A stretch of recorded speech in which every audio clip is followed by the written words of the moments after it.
If you're like most businesses, you're using email to communicate with your clients, sometimes sending out dozens, maybe hundreds daily. But how do you know if your emails are being delivered into your client's inbox? Email service providers are always changing their deliverability standards, meaning there's always a possibility that a big chunk of the marketing emails you're sending are going directly to your client's spam or junk folders. A proven way to reduce the likelihood of your emails landing in your client's spam folders is to ensure that your email reputation is solid. Your business's email reputation is like a credit score. The higher your score, the better it is for your bottom line. Something you can do today to boost your email reputation and reduce the likelihood that your email will show up in your client's spam folders is to make sure that the clients you're emailing are engaged clients. An engaged client is someone who has indicated they're interested in what you have to say. There are lots of ways a client can engage: by opening an email, clicking on a link, purchasing your product, or filling out a web form. They signal that it's okay to communicate with them. The longer it's been since a client last engaged with you, the more likely that client is no longer engaged and may mark your email as spam. Review your list and remove clients that opted out.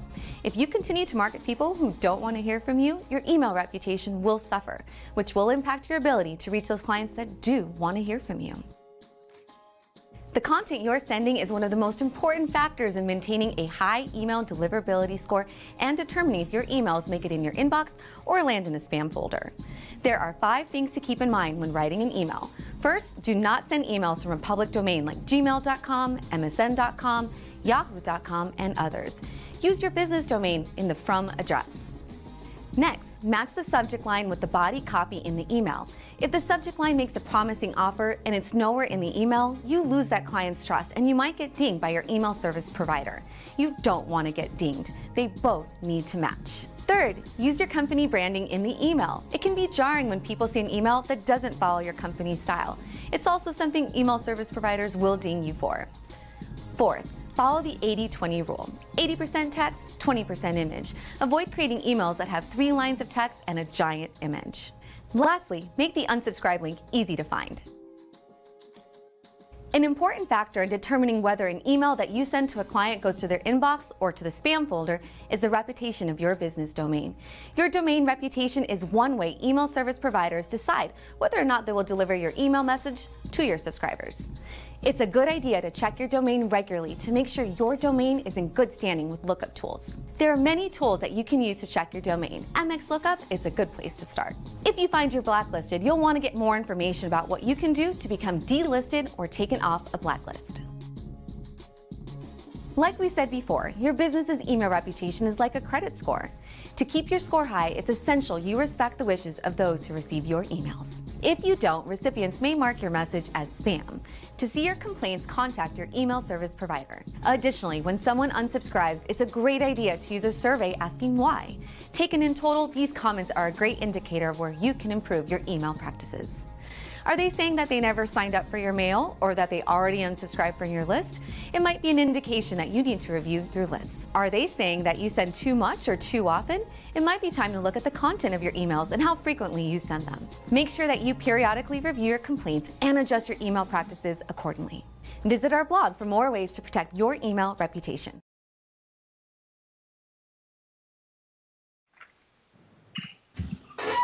Oh, am I starting or?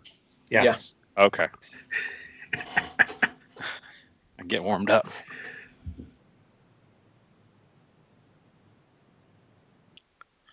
What is up, everybody? Hi, my name is Jordan Hatch. I'm the owner of Full Stack Marketing and listcleaner.io. And we have an exciting day today, an exciting Facebook and YouTube live stream extravaganza. This is part 1 of a 4-part series. We're going to be talking about email deliverability.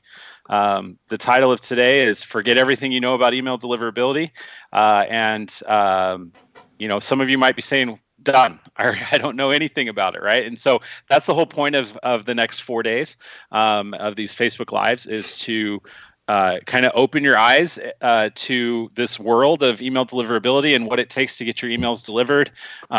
This is super important, especially with the holidays coming up. This is when Keap and anybody that's doing anything via email, volume tends to massively increase around this time, the next couple of months, and so it's super important that you guys. Number one, take notes and pay attention to the things that we're going to talk about today and over the next few days, because we want to help you guys be successful. That's why we do what we do, and I'll introduce the other people that are on the call with me as well today in just a second. But we want you guys to be successful. We want to do anything that we can to help you guys be successful and give you the information that you need and potentially the help that you might need as well. So on the call today with me is Evan Samurin and Adrian Savage. I'll do a quick intro, but let them give a couple of more bites of their expertise. But I've known both of these guys for a long time. I've been in the Infusionsoft ecosystem for well over a decade, and these guys probably have too. I've known them for a long time, and they're experts at what they do, and have had a lot of experience in getting emails delivered, tracking, cleaning lists, all kinds of stuff. So Evan, why don't you just take a second, introduce yourself, and then Adrian follow Evan when he's done. Absolutely. Thanks, Jordan. Hey, everyone. Thanks for taking the time out today. And for those live, for those watching and replay, appreciate you taking the time. This is important. So my name is Evan Samurin. I am the owner, founder, head cook, and bottle washer over at Fundamental Marketing. Pretty much the sole purpose of my life now is email deliverability. The last 2 years, that is 100% the focus of what I do and who I work with. I've been working with Infusionsoft just about a decade now. Used to work for Infusionsoft for about 5 years, I want to say, maybe more. I don't know. I'll have to count the grays. But was working with Infusionsoft and Keap for a long time, and happy to be here today. I'm out in the Las Vegas area, out over here in the good old US of A, and looking forward to chatting today and the next couple days about email deliverability with you. Thanks, Evan. And hey, everyone, my name's Adrian Savage. I am the founder and chief geek of the Deliverability Lab. I've been working in the Infusionsoft and the Keap ecosystem for nearly as long as these guys. It's probably about 8 years now. I remember my first ever Infusionsoft qualification. Some of the classes were taught by Jordan, so that was going back a long, long time. That was nearly 8 years ago. And my first interest in deliverability was at the first InfusionCon or Icon event that I went to in 2012, where I remember a certain Mr. Jordan Hatch standing on stage talking about Google and their engagement scores. We're going that far back when we were talking about engagement. I've had a strong interest in deliverability for the last 5 years or so. I created a platform called WeDeliver.email, which helps very specific Infusionsoft users if they got specific email deliverability problems. Now created the deliverability dashboard, which includes an email health check. We'll talk about that later in the week. So yeah, just to echo what everyone else has said, really it's great that you're taking the time out to pay attention to this. We're going to mention a lot about email and deliverability in a minute. Really excited to be here and share what I can with these guys. We've got some great content coming up. So I guess I'll hand back to you, Jordan, and you can take us through the next step.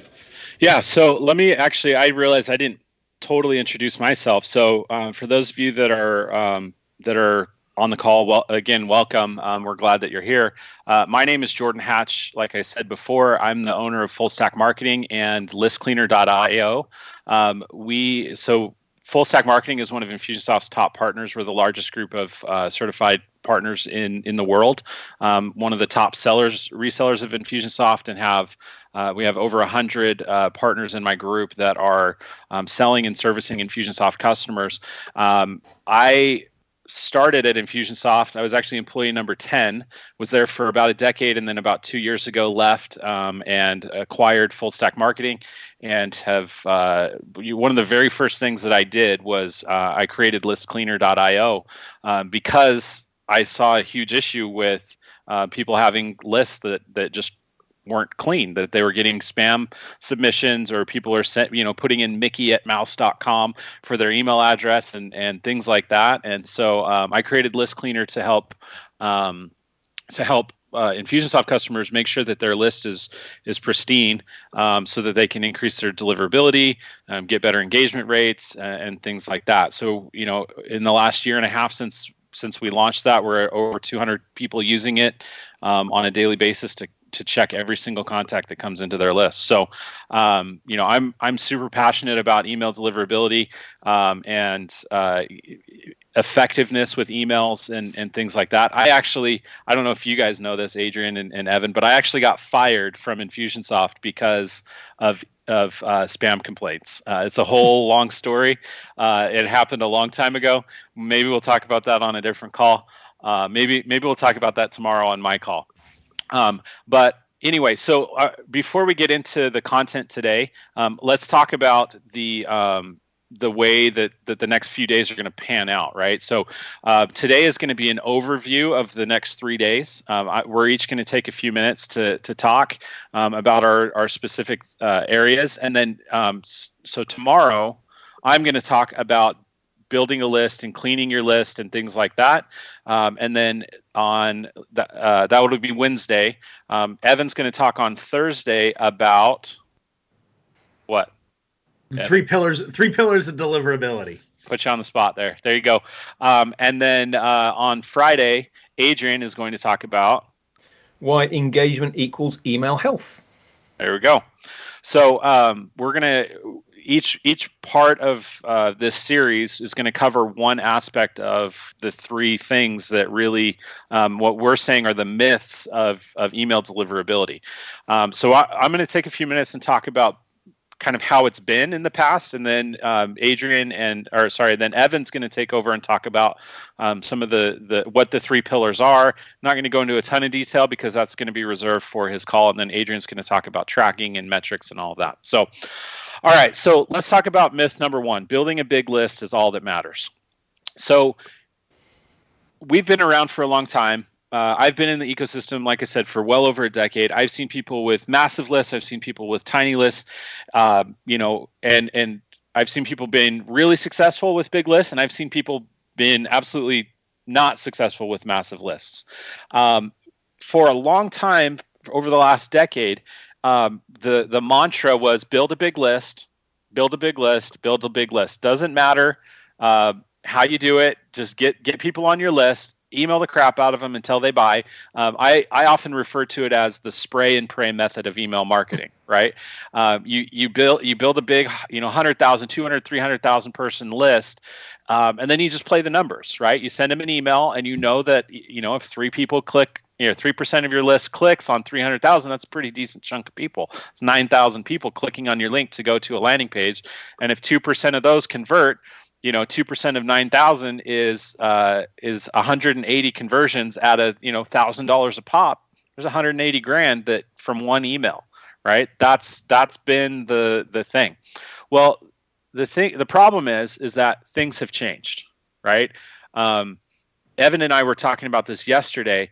February of this year was kind of like D-Day with email deliverability. Like there was some massive changes in the ecosystem, and not just with Infusionsoft, but with everybody. Verizon bought Yahoo, combined their email services with them, and they also own AOL, so there were some changes there. Google made some algorithmic changes and introduced some new things into their platform, and really what has happened is that old way of doing things went away almost overnight, right? Would you say is that fair to say, Adrian and Evan? Yeah. That it just completely changed almost overnight, right? And what they're looking at now is engagement, right? So when we talk about, and Evan's going to talk about engagement a little bit more in depth, but I want to talk about it from a clean list perspective, right?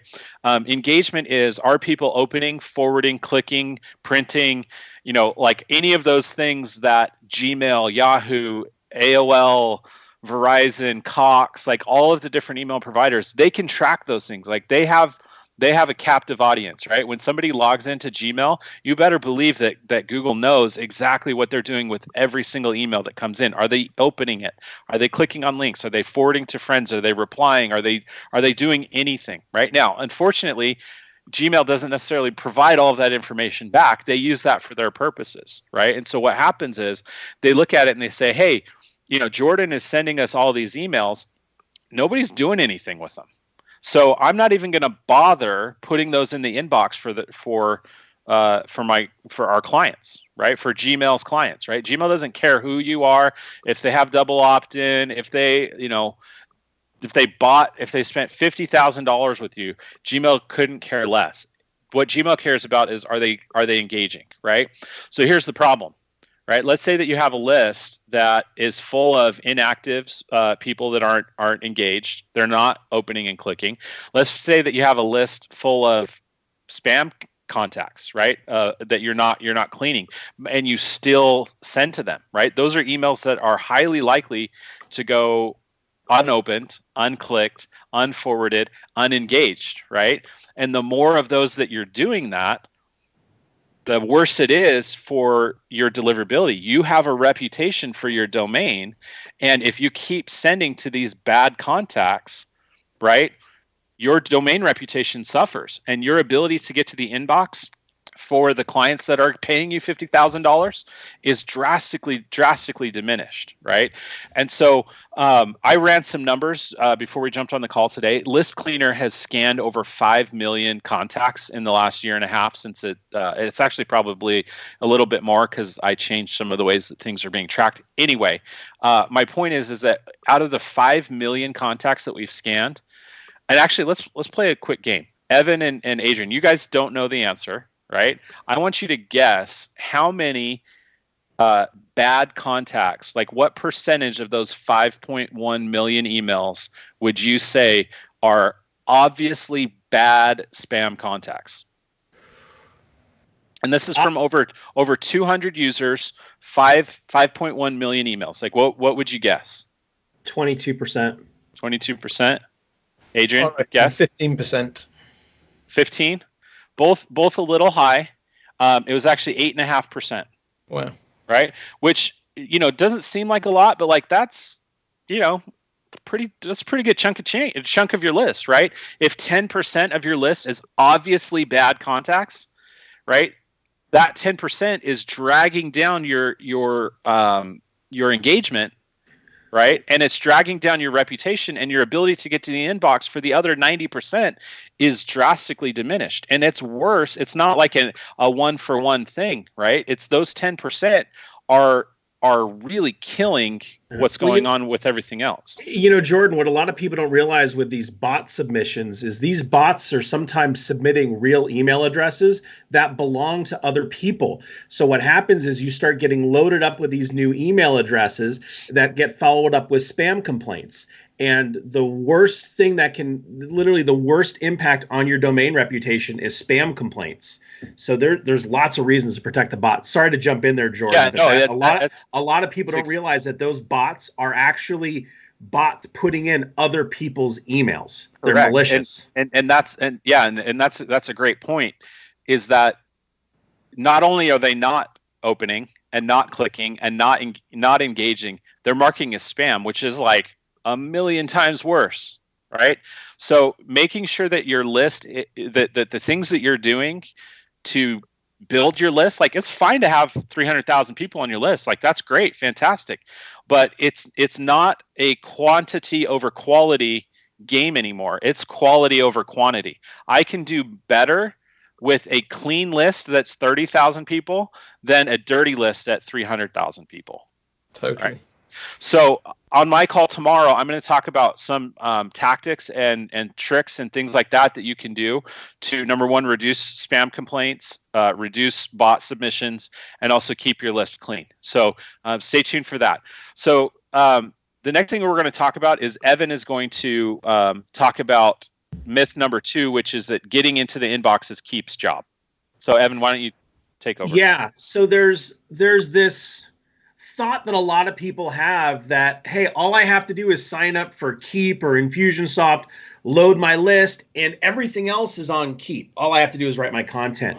And unfortunately, that nothing is further from the truth. Delivery and deliverability is really a team sport. And I said two very distinct terms there: delivery and deliverability.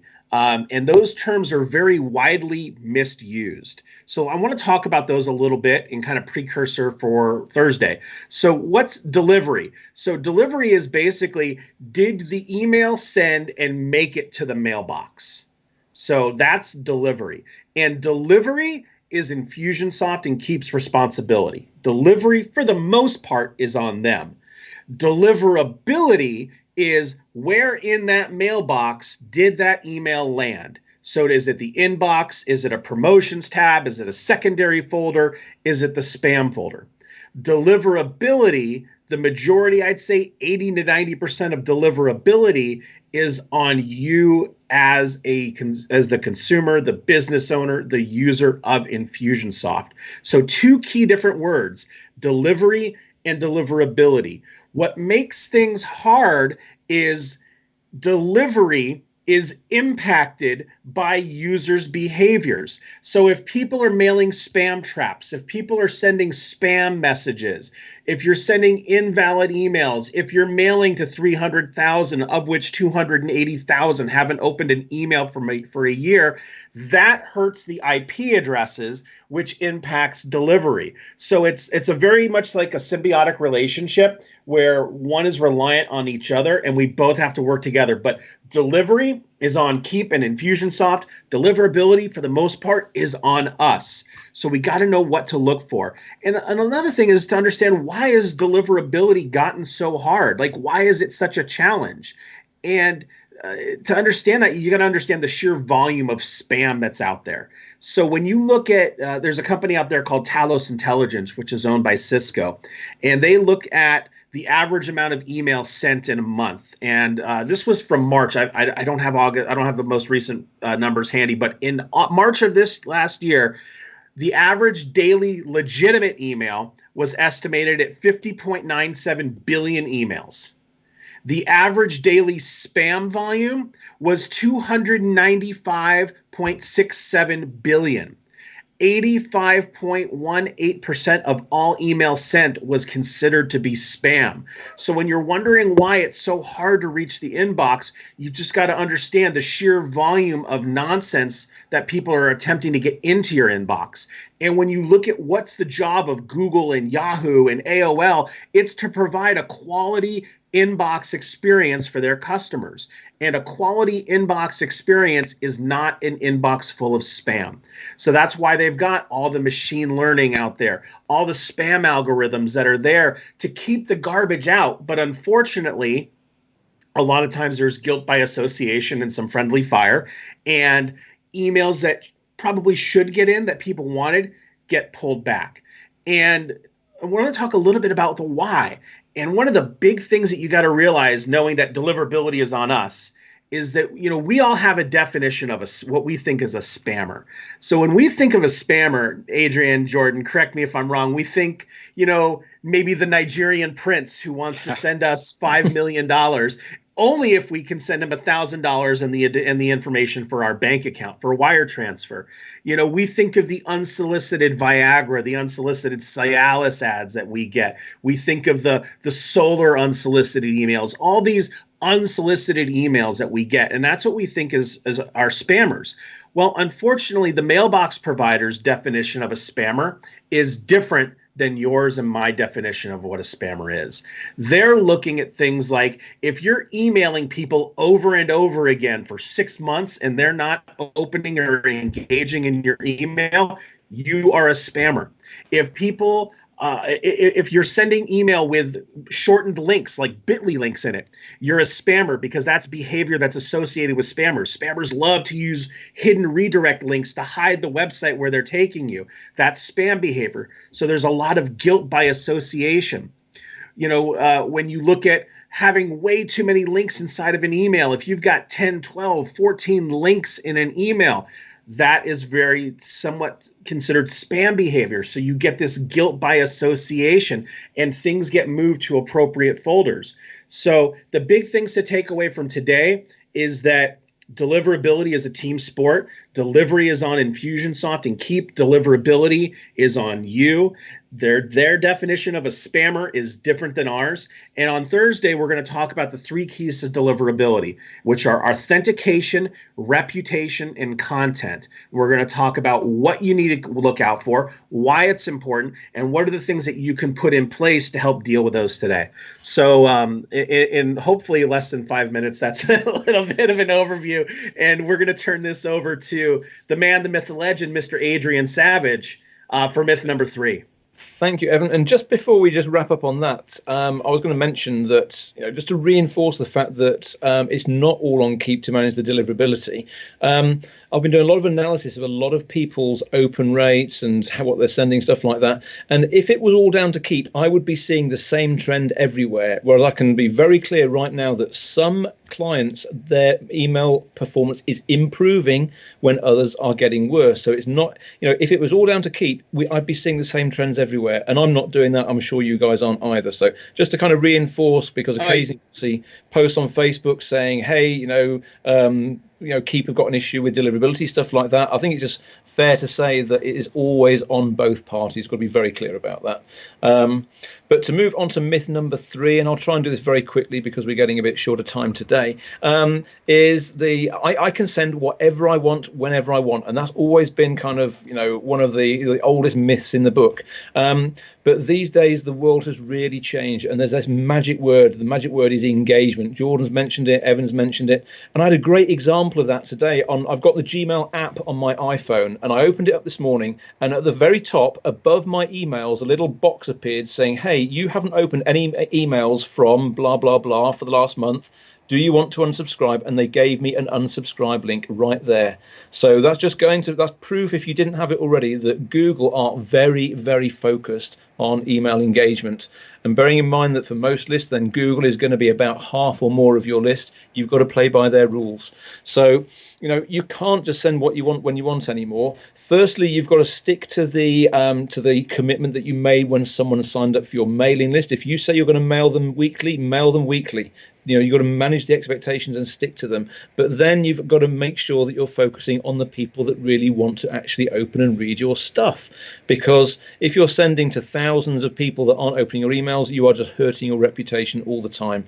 One of the biggest things that I find when I look at people's Infusionsoft accounts is that there may be thousands and thousands of contacts in there that they're emailing that have never, ever opened anything. And it's like, if you're sending mails to those guys, you're sending mails to people that haven't opened anything for the last year or more, then you're just not doing yourself any favors whatsoever.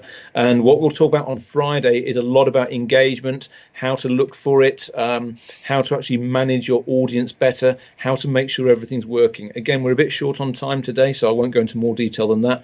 But, it's just, there is absolutely loads of amazing content, hints and tips that the 3 of us have got over the rest of this week. And, it's absolutely vital that you just tune into every single live episode. If you can, check out the recordings because we've got lots of stuff to share. Now, Adrian, real quick on the Gmail side with engagement. Sure. You mentioned that, you see people thousands that they've been sending for a year and never opened. Little interesting fact and a trend that I've been seeing with Google is an email that lands in the spam folder that never gets moved out. You do enough of those, that's almost as bad as them marking you as spam. Yeah, totally. It's from a reputation standpoint, emails that are landing there are almost as bad as people marketing as spam. So you have to be cognizant of this stuff. Sorry to interrupt you, Adrian, but it was just like squirrel. There's just so many, there's so many little things. It's like a hinge on a door. You put one little thing in, it makes a massive difference. And I think that's, we're going to share so many of those things in the next few days. But if we quickly do the questions now. So Gillian has asked a nice, easy one for us. Is replying to emails considered as engagement? And the simple answer is generally it is. Anything to add to that, Jordan or Evan? Say that again. Yeah, so, there's two ways that you got to look at this. Oh, sorry. I didn't mean to cut you off, but no, go ahead. I'm going to do it anyway. So there's two things that you have to think about when it comes to engagement. There's the things that like we're talking Keap and Infusionsoft right now, so we'll use Keap and Infusionsoft. They have things that they track for engagement, but then also each individual ISP or email provider has the things that they can track for engagement as well, right? So from an Infusionsoft perspective, they can track opens, clicks, and web forms, and for as far as engagement is concerned. But if you think, for example, Gmail, if someone is logged into Gmail on like actual gmail.com, they can track opens, clicks, how long, time on page, things like that. But they can't track that from, if you're checking your email on your phone, for example. But they can track forwards and clicks and things like that, right? So yes, that, like, I know it was a short answer, or short question and a long answer, but that's something to consider, is that what is it that the email provider can track? They're going to consider that engagement, and they're going to consider that when they're determining your reputation as a sender. They see opens, clicks, scrolls, forwards, replies, all of that. Jordan hit the nail on the head, though. They're all looking at different things, and their algorithms for deliverability are different, and they're changing. They change daily. It's machine learning. It evolves. You also get combinations of machine learning plus human-built spam filters telling it what to block and what to let through. So this is a moving target. There's not a silver bullet there. So another question was, is there a way to have people automatically removed from a campaign if they do not engage with the emails? Yes, there are. There are absolutely ways. I've got campaigns that I build, run, and automate with my customers. I've been working with Adrian Savage on getting some tools built into his deliverability defender tool that he has that can help automate this. So absolutely, yes, there are ways to automate not just the removal of engagement, but the engagement process. And the key here isn't just, you got to think of things from a bigger picture. It's not just, oh, you've gone 6 months without doing anything, I'm just going to remove you now. You want to rewind and say, how do I identify early that people are losing engagement and re-engage them early? Find out, hey, I've been talking to them like this in path A. Let's change it up and talk to them about a different problem or a different pain associated with the solution, and re-engage them. It's not just about churning. It's how do we identify lack of engagement early, re-engage down the middle, and lose less people in the long run, really maximizing things. All right, so there's one last question, and then we'll wrap up for today and kind of talk about what's going to happen over the next couple of days. Doesn't have a name here, but it says, how does list size matter? You mentioned big list sizes, but what about the smaller guy with a list size of like 2,000 people on their list? Yeah, so, well, go ahead, Evan. Yeah. I was going to say the rules apply to everyone. And if anything, it's actually a little bit harder on people with small lists because you have less room for error. So whether your list is 200,000 or 200 people, you really have to be paying attention to these things. When you look at, and there's a couple items. One, with a smaller list, it takes more time to build a reputation and even more time to repair a reputation. That's a big thing. So you got to watch out for that. With complaints, you get Infusionsoft and Keap take 1 complaint per 1,000 emails sent. That's the limit. The hard part for you is not all complaints get returned back to Infusionsoft. So initially, so there could be more complaints. So there's lots of things. It's like everything we're talking about applies regardless of list size. Right. And with smaller lists, it probably applies a little bit more because you've got less room for error. Yeah, and it's kind of it's kind of a double-edged sword. Because if you've got a small list, then you're more likely to you're more likely to stay under the radar of Google. If you're only sending like 1 email a day, then their machine learning is unlikely to pick up on it. If you're sending 100,000 emails a day, you're more likely to get noticed. So that's kind of, so that works in your favor if you've got a small list. But then, like Evan said, then also, if you do get a few complaints and stuff like that, then that can knock you out very quickly as well. So kind of a bit of both. And sorry, Jordan, you were going to say something as well? Yeah, I was just going to say, if you think about from a like spam cop perspective, right? They have to normalize the data for millions of senders, right? And they're going to do that with percentages, right? And what I mean by normalize it is like they can't look at raw numbers, right? They can't look at somebody that's sending 300,000 emails a month to Gmail and gets 3 complaints. That's going to be very different than someone that's sending 1,000 emails a month to Gmail and gets 3 complaints. So they're going to look at it as a percentage game, right? The problem with that for a small sender, like Evan said, is that you're more likely to have higher percentages when the denominator is low, right? If you're only sending, 3,000 emails a month, and you're getting 3 complaints, that's 1/10%, right? Versus 3 complaints on 300,000, that's 1/100%, right? So, it's equally as important, if not, like Evan said, if not more important, for people with small lists to be vigilant about how clean their list is, quality over quantity, all of those other things that we've talked about today. So, all right, so we're over on our time, I think, and I'll take the blame. I'm fairly long-winded, and so that's my fault. But I do want to remind everyone about our call tomorrow. I'm going to be talking about how to keep a clean list, some things that you can do today. Tomorrow, because I guess the call is tomorrow. But things that you can do to make sure that your list is clean, keep your engagement up, and things like that. So it's at the same time tomorrow, Facebook Live. I think we're also simulcasting it, I guess, on YouTube, right? And so you can join on either platform. Thank you, everyone, for jumping on the call today. Thank you, Evan and Adrian, for taking time out of your day today.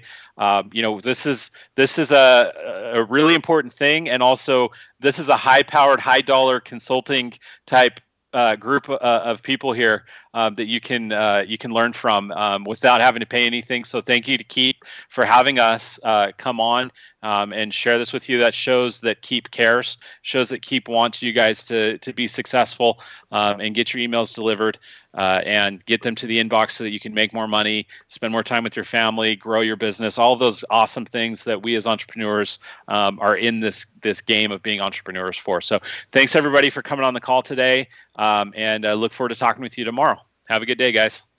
Cheers, guys. Cheers.